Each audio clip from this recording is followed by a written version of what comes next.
Hello Year 7, today we are going to be doing using a formula. Now, in the last lesson we did a bit more on collecting like terms and we did substitution into an expression.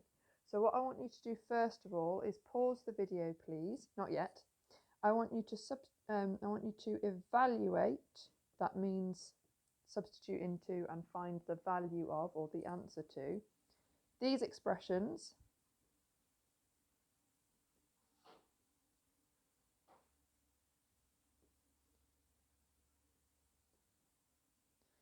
when x equals 2.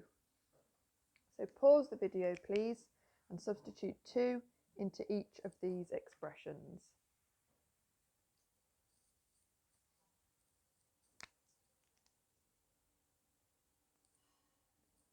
Okay, so you should have paused the video to do each of those.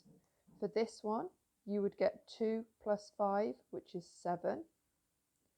For this one, you would get 2 times 2 plus 3, which is also 7. And for this one, you would get 7 minus 3 times 2, which is, you do this bit first, so the 3 times 2 is 6, so your answer to that should be 1. So mark those answers, please.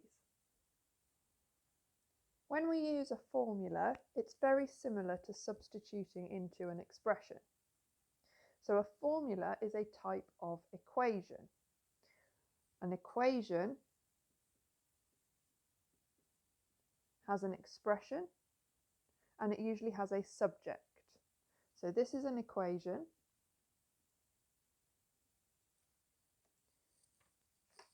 It has an expression on one side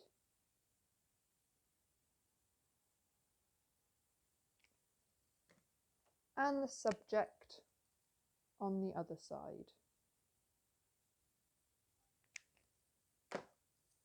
If I wanted to use an equation, and a formula is a specific type of equation, so however we use an equation, we can also do that with a formula. I might want to find what y equals when x equals 7. What I would do is I would substitute this x equals 7 into the expression on the right hand side. So the expression on the right hand side, I would have 7 plus 5, and that would be what y equals. So y equals, when x equals 7, 7 plus 5, because I just replace x with 7, so I substitute x for 7, which gives 12. So when x equals 7, I substitute that into the expression just like we were doing last week, 7 plus 12, and that gives me what y equals, because y equals 7 plus 5, so y equals 12. So when x equals 7, y equals 12.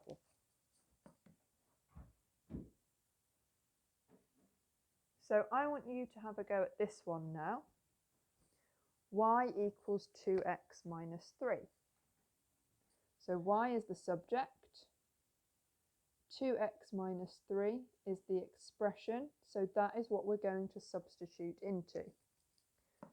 Find what y equals when x equals 11. So pause the video please and have a go at this, and then I'll show you how to do it. So you should have paused the video and had a go. If you haven't, do that now please. But the answer will be y equals 2x minus 3, and we want x to be 11, so we substitute x is 11 into here.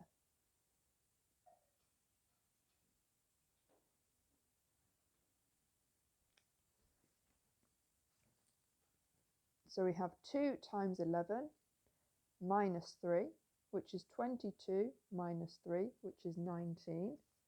So when x equals 11, y equals 19. So that is how we would use an equation.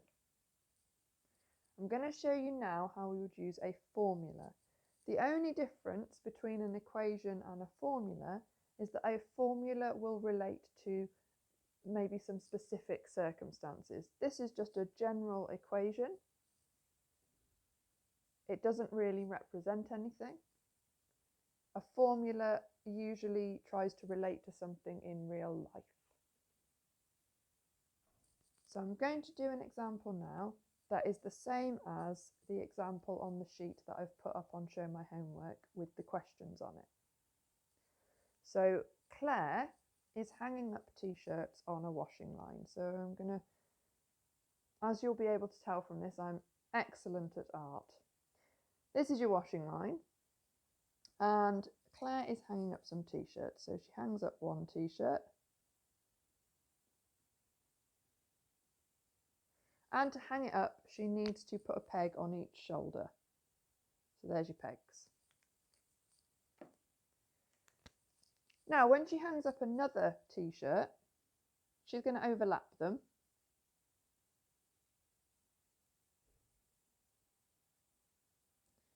What that means is she can use this peg here for this shoulder of this t-shirt, and then she'll need another one there.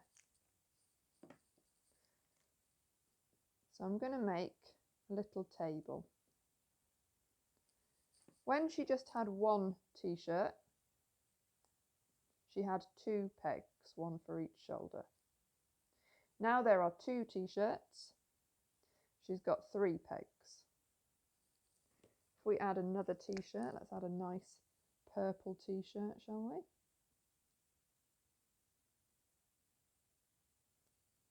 we? Again, she can use the peg that was already on the orange t-shirt, but she's going to need another peg for the other shoulder. So now there's 3 t-shirts and there's 4 pegs. She is going to hang a red t-shirt up next.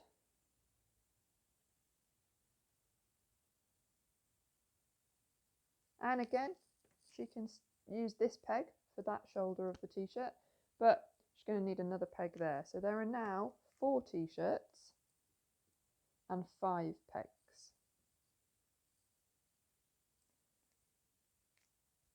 Should we do one more t-shirt? Let's do one more t-shirt. I'm just going to move this up. So 1, 2, 3, 4. One t-shirt had 2 pegs. 2 t-shirts had 3 pegs. 3 t-shirts had 4 pegs. 4 t-shirts have 5 pegs. And let's put a green t-shirt up as well.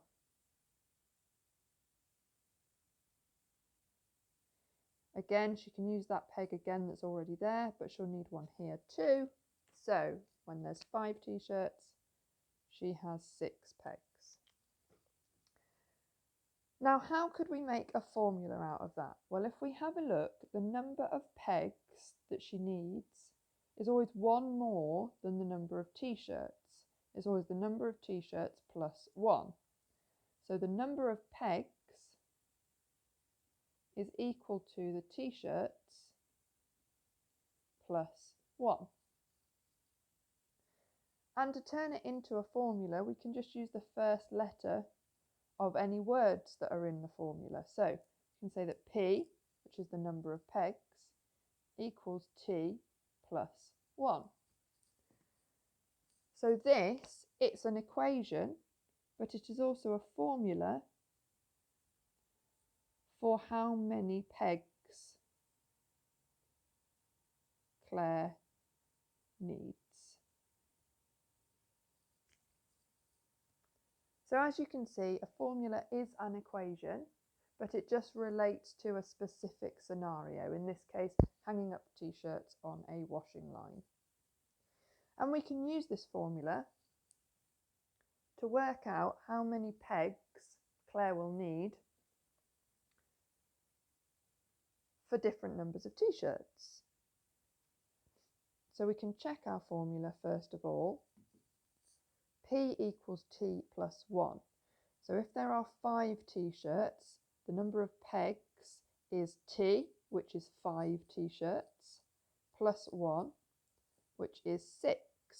Is that right? Well, we've got 1, 2, 3, 4, 5 t-shirts, and we've got 1, 2, 3, 4, 5, 6 pegs. So our formula works for that one. How many pegs would she need if she was hanging up 10 t-shirts?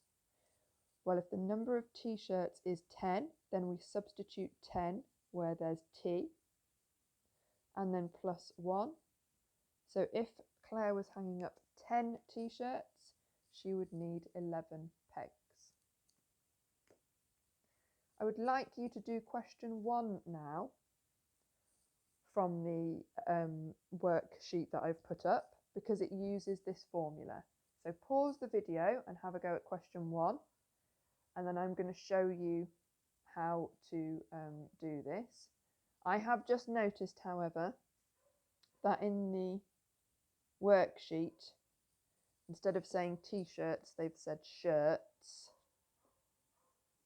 So this is S. But that's fine. It just means instead of replacing T, there's no T anymore. We'll just replace S. So I'll show you one more.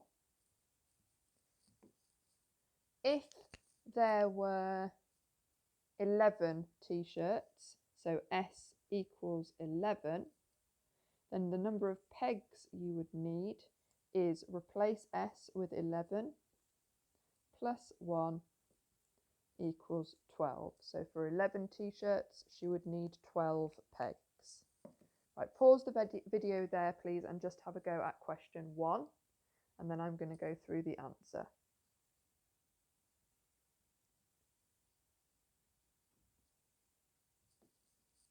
Okay, so you should have had a go at question 1 now, using the formula P, which is the number of pegs, equals S, which is the number of t-shirts, plus 1. For part A, the number of shirts is 9, so the number of pegs is 9 plus 1, which is 10. For part B, the number of shirts is 20, so the number of pegs is replace S with 20 plus 1 is 21. For part C, the number of shirts is 39, so we will substitute that in for S. Plus 1 is 40, so we need 40 pegs. For part D, the number of shirts is 99, so we substitute that for S.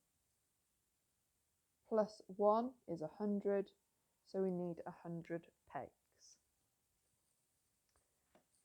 So that's the answers to question 1. I'm going to do another example now, and then you're going to do the rest of the worksheet.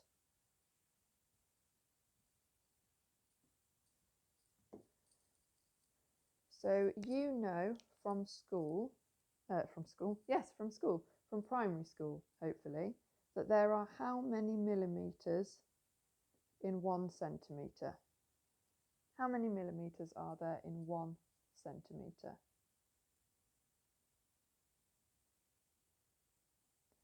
There are 10 millimetres in 1 centimetre. So if we had 7 centimetres, how many millimetres would that be? 7 centimetres would be 70 millimetres. In fact, we can say that millimetres equals 10 times the number of centimetres. So we can make a formula. If we want to know how many millimetres are in a particular length, then we can do 10 times the number of centimetres. So if we have 8 centimetres, how many millimetres is that? So the number of millimetres would be 10 times the number of centimetres, which is 80. Okay, I would like you to have a go at the questions on the worksheet, please, and then make sure you submit those on Show My Homework. I am going to go through question 2 of that exercise, but I want you to pause the video now and have a go at those questions first, please. Then if you get stuck on question 2, you can replay the video from here and watch how to do part 2.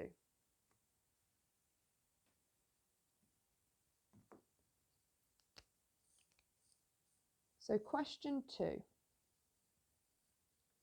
The formula is that the number of chairs equals 3 times the number of tables.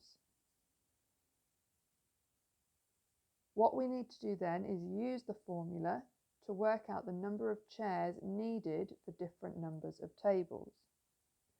So for part A, we are told that there are 6 tables.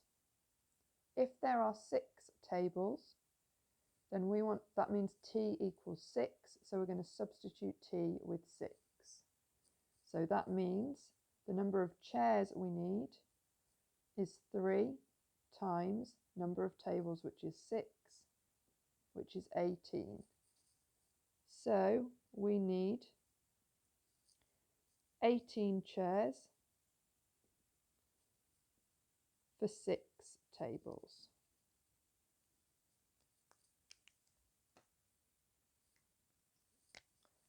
Part B, and I want you to answer the question like this. Part B, t equals 10. That means that c equals 3 times, and we substitute t equals 10 into t. So we need 30 chairs for 10 tables.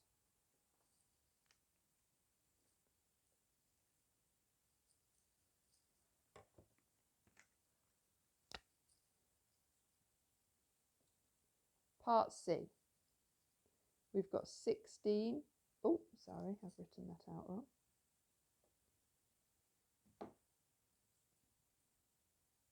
For part C, we've got t equals 16.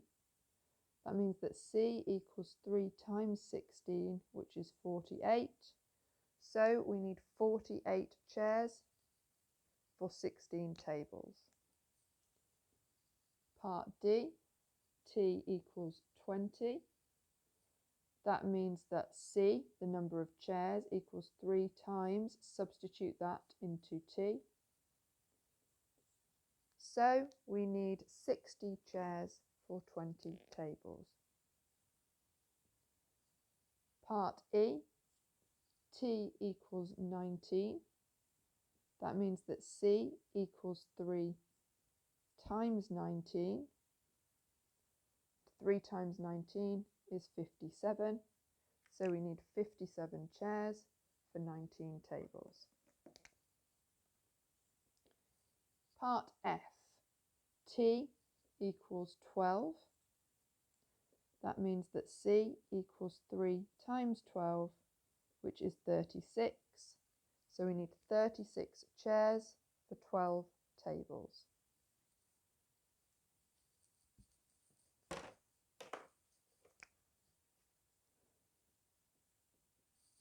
Part G, t equals 24. That means that the number of chairs is 3 times, substitute t in, 24. So that is 72 chairs for 24 tables. Oh, F doesn't come next in the alphabet, it is H. For part H, t equals 30. That means that c equals 3 times, substitute 30 in for t, which is 90. So we need 90 chairs for 30 tables. Hope that's helpful. Please have a go at the rest of the worksheet and submit it on Show My Homework. And if you get stuck on a question, let me know and I will record a video for it.